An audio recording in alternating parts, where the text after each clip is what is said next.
Good morning, everyone. Welcome back to Coffee with Kem and Hills. Okay, it's Wednesday. We've warmed up. We're in the week now. We're halfway done. In our grooves. Really exciting. Yeah, it's easier than Tuesday. Not as easy as Thursday. Or hopefully Friday. Yeah, we're only halfway there. Do you have plans this weekend? I do, actually. My sister is in town, so we're going to hang out. Mm-hmm. Are you going to go and do anything? Are you going to like hunker in, catch up? Yeah, we don't really have any plans to do anything specific, which is nice. Just spend time together and show her a little bit of Philadelphia, which it's been a couple years since she's visited, so it'll be really nice. I hope the weather's nice. Yeah, it's all weather dependent. It always is. And one day it's like 40 degrees, and the next day on the weather app it says it's going to be 55, and I'm like, well, when we actually figure out what the weather is, then we'll figure out what we're going to do. I woke up the other day and everything was an icicle. Yeah. I was like, what? It was like 65 degrees a few days prior. And then icicle, everything, every tree, icicle. Yeah, we're over this. Ready for springtime and summer. Seriously. Bring it on. Well, I hope that you have we're going to put it out there. Yes. We're going to have good weather this weekend, so you can have fun in Philly. Yes. Philly cheesesteaks, all the things. All the things. All right, well, we've got some good hot topics today. Some very interesting ones. So an article from Business Insider, 9 strategies regular millennials use to pay off their student loans in 4 years or less. Some of these are wild. I was reading it and I was like, what? You did what? Some of them made total sense. I thought the first one. One couple sold their stocks. Yeah. And they paid off $96,000 in 4 years. Yeah. Selling their stocks. So she would get stock options at a new company, and then it would, mature or go up, and they'd sell the stocks, and then use all that money. And they're already clearly well versed in stocks, so they can always then reinvest once they've paid off their debt. Yeah. And I think that was a smart move. Good job, couple who sold their stocks. I don't have your names written down, but you're very clever. Yes. One girl focused on quick wins, paying off her $61,823 in 4 years of debt. Okay, so she would use, this one kind of baffles me a little bit, and I'll explain why. She would use her income tax refund and monetary gifts from family. That is a lot of money to pay. She did that in 4 years from monetary gifts from family. Like, how much is her family giving her? And her income tax refunds, which means you're paying way too much into income tax in the first place. So you might want to check out your tax. I want to see I want to see a chart of this. I want to see your breakdown. This is not adding up to me unless your family is generous. Yes, very generous. Yeah.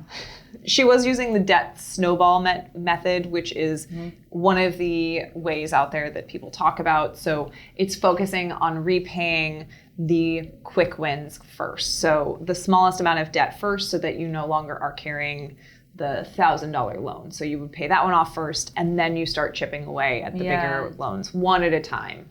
It's a good strategy to use sometimes when it's probably a little less overwhelming as well when you start with the smaller ones, get those cleared, and then you just have one thing left. Yeah. Rather than a million little things that you have to do. And you feel a sense of accomplishment every time you get one off your plate. Motivates. So it's motivating. Motivation on this Wednesday. All right, who's next? Oh, I wrote down this person's name. Kristen Burton. Paid off $161,000 in 16 months. That's a lot of money. That's a lot of money. That is a lot of money. Just working extra hours and budgeted as a family. They gave themselves a $40,000 annual salary. That's good financial planning. It is. I don't know if it's necessarily possible for all areas of the country. Yeah, you can do that in New York City. You can't necessarily live off of $40,000 some places. Yeah, we're especially as a family, because it sounds like there's multiple people living off of that one income. Yes. But great for her. Yeah.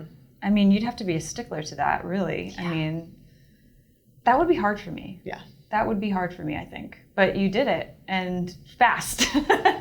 So really, it was, only a couple years? Yeah, less than a year and a half. Yeah. So doable. You didn't actually have to do the 40,000 annual income very long, so I guess it wasn't that hard, was it? But I'm sure it was. Okay, so who else? I thought that this one was interesting. There was a couple who paused their 401k contributions for 4 years to pay off their student loan debt. Yep. And I don't know if that's actually the best strategy, because you're losing out on those 4 years when you're youngest, and that money will help the compound more because it has more time to appreciate. So maybe you could lower the amount, but I would still make sure you're contributing into your 401k if you have that as an option.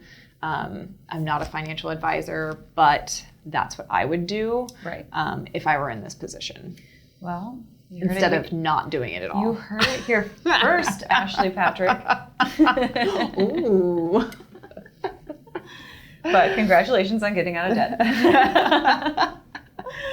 All right, so someone else paid off $59,000 in 1 year by living in a van. Yes, there was somebody who lived in a van and then somebody else who lived in a closet. Yeah, a TikTok creator. And Taylor Beep Boop. Yeah, both of them seemed like they were pretty sad living situations. Yeah, but just they wanted to get out of that debt, so they just really, van, closet. Hunkered down in small spaces. I mean, part of me thinks if you're traveling in the van, but if you're just living in the van and still doing your daily, like you're going to your daily job and things like that, I mean, where do you shower? So I have actually had 2 friends who've done this. Really? Yes. And you get a gym membership at like a 24-hour gym. And like you do Planet Fitness, $10 a month or exactly. Or 24-hour fitness in California. Okay. And you park your van near there and you use the facilities at the gym. What? Mm-hmm. Okay, that makes sense. Yeah. I think it's an interesting option. Yeah. Not a long-term option. I agree with you. If you're traveling around, it's kind of cool. It's a little bit different. But both of them tired of it after a few months. They both stuck it out for multiple years because that's what they wanted to do in order to save money. Yeah, I want more details on the one closet. To travel the world and the other one to start a music career. These are my friends. Oh, okay. It's not TikTok's sensation, Taylor Beep Boop. Not Taylor Beep Boop. Okay. Well, that's it for the first part of our Hot Topics. I know that was an exciting one, and we've got more coming. So please, we're going to take a commercial break, and we will be right back with you to talk about some more Hot Topics. All right, welcome back to Hot Topics with Kem and Hills. I'm expanding our title. All right, so the next article that we'll be talking about is from Morningstar, 7 myths regarding couples and money. Mm-hmm.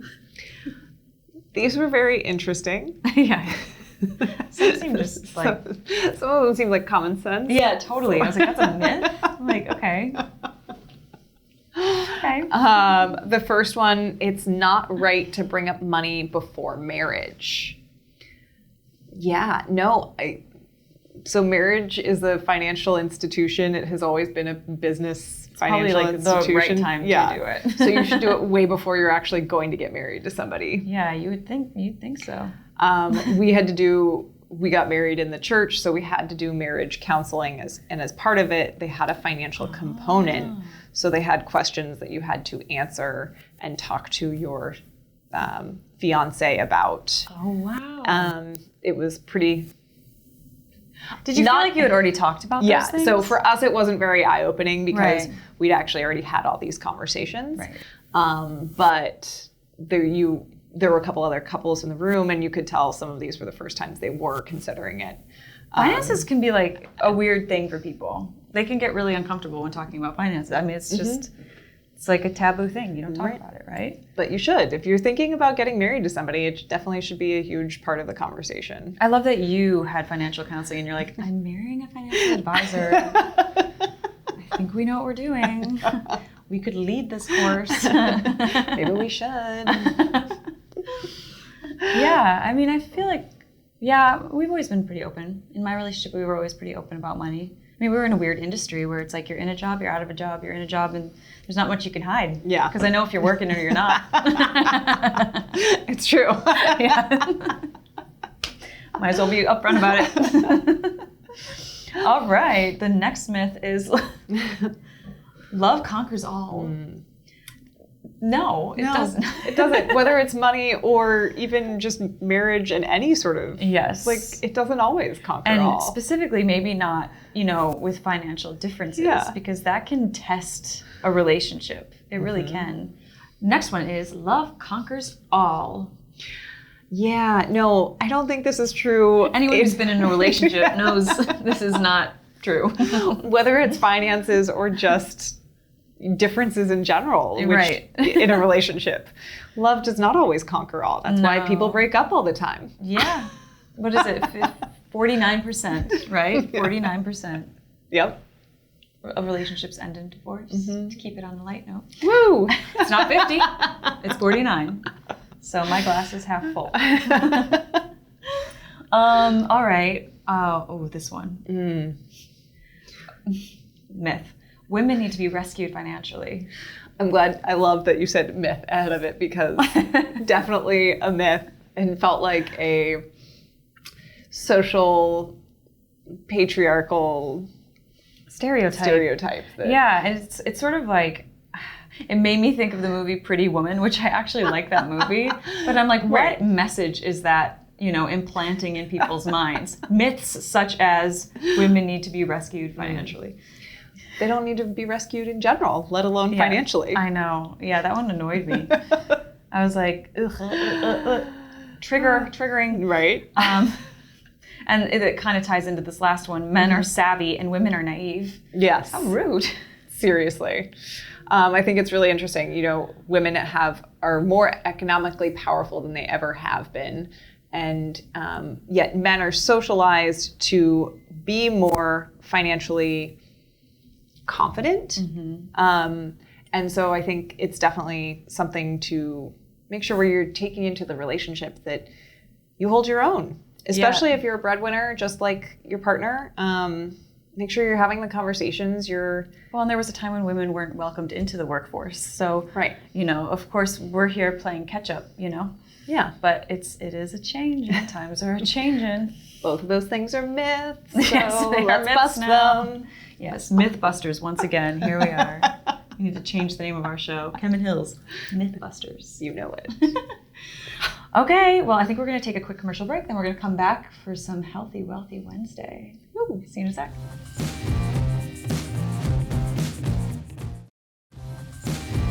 All right, welcome back. Okay, Hillary is going to talk about Healthy Wealthy Wednesday. It's time for your Healthy Wealthy Wednesday tip.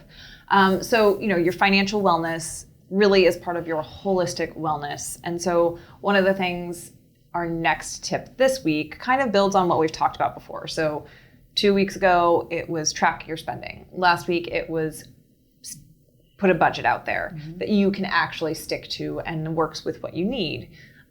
This week, it is give yourself the financial security by getting an emergency savings fund put together. So saving for that savings fund, so you have 3 to 6 months worth of savings. Yes. In case you have some financial hardship. You lose a job, or you have medical expenses, you have a car issue that is more expensive than you have to pay for.